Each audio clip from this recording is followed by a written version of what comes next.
நம்ம செல்வராகவன் நடிக்கிற மனிதன் தெய்வமாகலாம் அந்த படத்தோட ஃபர்ஸ்ட் லுக் போஸ்டரை இன்னைக்கு ரிலீஸ் பண்ணிருக்காங்க. போஸ்டர்ல நம்ம செல்வராகவன் பயங்கரமான கைதி மாதிரி லுக்ல நின்று இருக்காரு. டென்னிஸ் மஞ்சுநாத் அவர் தான் இந்த படத்தை டைரக்ஷன் பண்றாரு. ஒரு ரியல் பேஸ்டான ஒரு கதையை பார்த்து எடுக்க போறாங்கன்னு சொல்லிட்டு நியூஸ் வெளி வந்துட்டு இருக்கு. ஆனா இது எந்த அளவுக்கு உண்மைன்னு தெரியல. ஆனா அப்டேட் வந்தா கண்டிப்பா சொல்றேன். மதராசி டே 2 அஃபிஷியல் கலெக்ஷன் ரிப்போர்ட் இப்போ வெளி வந்திருக்கு. டே 2ல 50 கோடி கிட்ட கலெக்ட் பண்ணிருக்கு.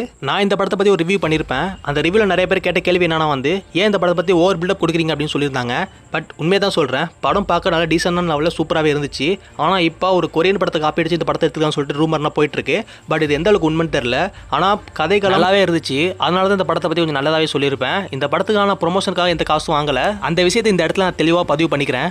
உங்களுக்கு மதராசி படத்துலேருந்து அஃபிஷியலான கலெக்ஷன் ரிப்போர்ட் வேணும்னு கேட்டிங்கன்னா மறக்காம சொல்லுங்கள். நாளைக்கு காலையில் ஒரு வீடியோவை போட்டுறேன்.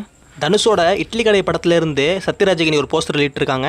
படத்துல நம்ம சத்யராஜ் பேர் விஷ்ணுவர்தன். இட்லி கடையோட ஃபர்ஸ்ட் சிங்கிள் சாங்ஸ்லாம் பார்க்கக்குள்ள நம்ம தனுஷோட வில்லேஜில் இருக்கிற மாதிரி தான் காட்டியிருப்பாங்க. ஆனால் இவங்க இப்போ ஒரு போஸ்டரை பார்த்தா எல்லாமே கொஞ்சம் வைட்டான ஃபேமிலி மாதிரி தெரியுது.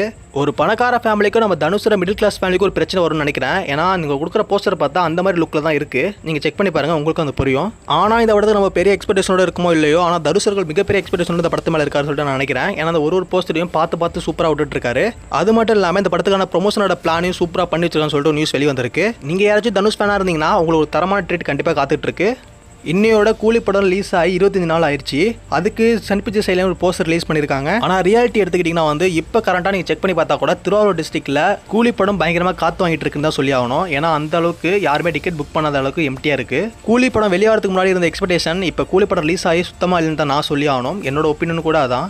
2026 பொங்கல் அன்னைக்கு ஜனநாயகன், பராசக்தி, கருப்பு இந்த 3 படமும் ரிலீஸ் ஆக போகுதுன்னு சொல்லிட்டு நியூஸ் வெளியே வந்துட்டு இருக்கு. கருப்பு மூவி 2025 தீபாவளிக்கு ரிலீஸ் ஆகும்னு சொல்லிட்டு அனௌன்ஸ்மெண்ட் பண்ணியிருந்தாங்க. ஆனால் இப்போ இருக்கிற நிலைமை பார்த்தா பொங்கலுக்கு தள்ளி போகும்னு சொல்லிட்டு நியூஸ் வெளியே வந்துட்டு இருக்கு. பராசக்தி ஆல்ரெடி பிளான் பண்ணுறது தான். ரெட் ஜெயண்டில் இன்வால்வ் ஆயிருக்கிறதுனால கண்டிப்பாக அவங்க பொங்கலுக்கு ரிலீஸ் வர தான் ட்ரை பண்ணுவாங்க. ஏன்னா ஆப்போசிட்டில் ஜனநாயகன் படம் இருக்கு. அதை பீட் பண்ணுறதுக்காகவே பராசக்தி படத்தை இறக்க ட்ரை பண்ணுவாங்க. ஆனால் இந்த படத்தை கிளாஸுக்கு கொண்டு வரதுக்கு சிவகார்த்தின்னு ஒத்துப்பாருன்னு சொல்லிட்டு கண்டிப்பாக தெரியல. இப்போ ஜனநாயகன் சைட்லேருந்து ஸ்ட்ராங்காக என்ன நியூஸ் வந்திருக்குன்னா பொங்கல் தாண்டி நாங்கள் எந்த டேட்டையும் ஃபிக்ஸ் பண்ண மாட்டோம், கண்டிப்பாக பொங்கலுக்கு ரிலீஸ் ஆகும்னு சொல்லிட்டு அஃபிஷியலாக சொல்கிற மாதிரி சொல்லியிருக்காங்க. அதனால் பொங்கலுக்கு எந்த படமோ வருதோ இல்லையோ, ஆனால் கண்டிப்பாக ஜனநாயகன் வரும். அது கண்டிப்பாக எதிர்பார்க்கலாம். உங்களுக்கு இந்த இன்ஃபர்மேஷன் பிடிச்சிருந்தா மறக்காம லைக், சப்ஸ்கிரைப் பண்ணிக்கங்க. தேங்க்ஸ் ஃபார் வாட்சிங்.